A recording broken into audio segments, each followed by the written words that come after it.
ఇటు ముందుగా మానవత రాయ్ గారు వారితో మాట్లాడదాం. సార్ గుడ్ ఈవినింగ్ అండి. గుడ్ ఈవినింగ్ అండి. సో కాళేశ్వరంలో అవినీతి జరిగింది, కేసీఆర్ని జైలుకి పంపుతాం, హరీష్ రావుని జైలుకి పంపుతాం, బీఆర్ఎస్ను మూతబడిపోయిద్ది, అందరు జైలుకి పోతారు అని రకరకాలుగా మాట్లాడారు. కానీ ఇప్పుడు ఆ పరిస్థితులు ఏం కనపడలేదు. ఇప్పుడు court clean chit Harish Rao గారికి కానివ్వండి, కేసీఆర్ కానివ్వండి, స్మితా సబర్వాల్ కానీ, జోషికి కానీ ఇవ్వలేదు. ఇది స్పష్టం. ఇళ్ళలకు గానే పండగ కాదు అన్నట్టే ఈ కోర్టు చర్యలు తీసుకోవద్దు ఈ అంశంలో అన్నది. అంటే వాళ్ళు 4-5 అంశాల మీద కోర్టుకు పోయారు. చట్టబద్ధత మీద పోయారు, చట్టబద్ధమే అని చెప్పింది, చెంప చెల్లు అనిపించినట్లయింది. చర్యలు ఎందుకు తీసుకోవద్దు అంటే సెక్షన్ 8B సెక్షన్ అంటే బహిర్గతంగా వెల్లడించారు వాళ్ళపైన.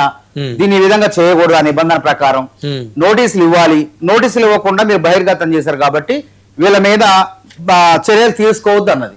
అంతేగాని కేసు మూసేమందా లేకుంటే అది పరిగణలో తీసుకోవద్దు అందా. కాబట్టి నేనేమంటే ముందుంది ముసళ్ళ పండగ, దీంతో కాదు. ఎందుకంటే గోస్ కమిషన్ నివేదిక అనేది వాళ్ళు సొంతగా అంటే క్షేత్రస్థాయికి వెళ్ళి చేసింది.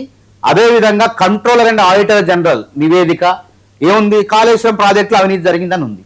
అదేవిధంగా విజిలెన్స్ కమిషన్ లో కూడా పెద్ద ఎత్తున అవకతవకలు అక్రమాలు జరిగినాయి, ఇందులో అవినీతి జరిగిందని విజిలెన్స్ కమిషన్ కూడా స్పష్టంగా చెప్పింది. అంత తర్వాత కేంద్ర ప్రభుత్వ సంస్థ అయినటువంటి నేషనల్ డ్యామ్ సేఫ్టీ అథారిటీ వాళ్ళు కూడా స్పష్టంగా ఇందులో అవకతవకలు ఉన్నాయని కేసీఆర్ అధికారంలో ఉన్నప్పుడే చెప్పారు. అదేవిధంగా విజిలెన్స్ కమిషన్ ఏం చెప్పింది, మొత్తం 53 మంది అధికారులను బాధ్యులను చేయాలి, 17 మంది పైన క్రిమినల్ కేసులు నమోదు చేయాలి అని చెప్పి సంస్థ ఏదైతే ఎల్ఎన్టీ సంస్థ ఉందో ఆ ప్రాజెక్టు ఎక్కడైతే కుంగుబాటుకు గురైందో ఆ నిర్మాణంలో కాంట్రాక్టర్ గా ఉన్నటువంటి ఎల్ఎన్టీ సంస్థ పైన కూడా క్రిమినల్ కేసులు నమోదు చేసి చర్యలు తీసుకోవాలని చెప్పి చెప్పింది.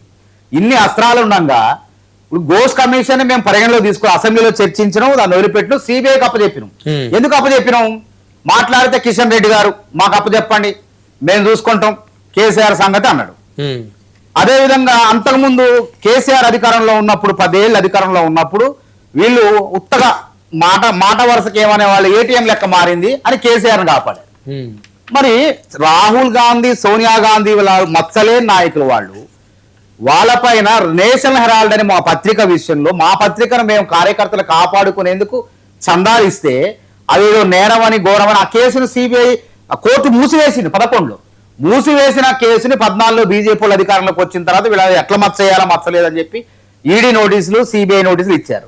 మరి కేసీఆర్ అవినీతి పరుడు, ఏటీఎం లెక్క కాళేశ్వరం మారింది అన్నోళ్ళు కనీసం ఒక నోటీస్ ఇచ్చారా? మమతా బెనర్జీ మీదకు పోయిన, పశ్చిమ బెంగాల్ మీద పోయిన దూకుడుగా చిదంబరాన్ని, మాజీ హోంమంత్రి కాంగ్రెస్ నాయకుడు చిదంబరాన్ని జైల్లో పెట్టినట్టు వేగంగా, అదేవిధంగా డీకే శివకుమార్ కర్ణాటక నాయకుడిని జైల్లో పెట్టినట్టు వేగంగా రేవంత్ రెడ్డి గారు ప్రతిపక్షంలో టీపీసీ అధ్యక్షుడిగా ఉన్నప్పుడు ఆయన ఇంటి మీద ఈడీ, సిబిఐ, ఈ ఐటీ రైలు చేశారు. అంత వేగంగా మరి కేసీఆర్ అవినీతి పరుడి మీద ఎందుకు జరగలేదు? అంటే మచ్చలేని సోనియా గాంధీ పైన ఇంత పెద్ద మచ్చ వేసే ప్రయత్నం చేశారు. మరి ఇంత పెద్ద బొక్క కనపడుతుంది, అవినీతి బొక్క కనపడుతుంది ఇక్కడ కేసీఆర్ మీద. మరి ఎందుకు కనీసం ఒక నోటీస్ ఇవ్వలేకపోయారు? అంటే ఇలా కాపాడుతున్నారు కావాలని. కాబట్టి మేమేం చేస్తున్నాం, 9 నెలలు అయింది ఇప్పుడు సిబిఐకి అప్పచెప్పి రేవంత్ రెడ్డి గారు. ఎక్కడ మొత్తం బేడిగడ్డ ఎక్కడైతే కుంగుబాటు జరిగిందో అక్కడ దాని మీద విచారణ జరపమన్నారు. అంటే మనం ఏం చేస్తాం, ఇప్పుడు పుండైంది, చేతికి పుండైతే పుండైన దగ్గర మందు రాసుకుంటాం, ఆ మందు రాసుకొని నయం చేసుకుంటాం, అంటే మొత్తాన్ని చేయనరుకుంటామా? కాబట్టి రేవంత్ రెడ్డి సర్కార్ ఏం చేసింది, ఆ పరిధిలో ఎక్కడైతే ఆ కుంగుబాటుకు గురైందో ఆ పరిధిలో అవకతవకలు ఉన్నాయి, స్పష్టంగా ఉంది, అందులో నాణ్యత లేదు, లోపాలు స్పష్టంగా ఉన్నాయని చెప్పి విచారణ జరపమంది. అయితే సిబిఐ వాళ్ళు ఏం చేయాలి, వాళ్ళకు స్వయం ప్రతిపత్తి గల విచారణ సంస్థ, వాళ్ళు ఎవరు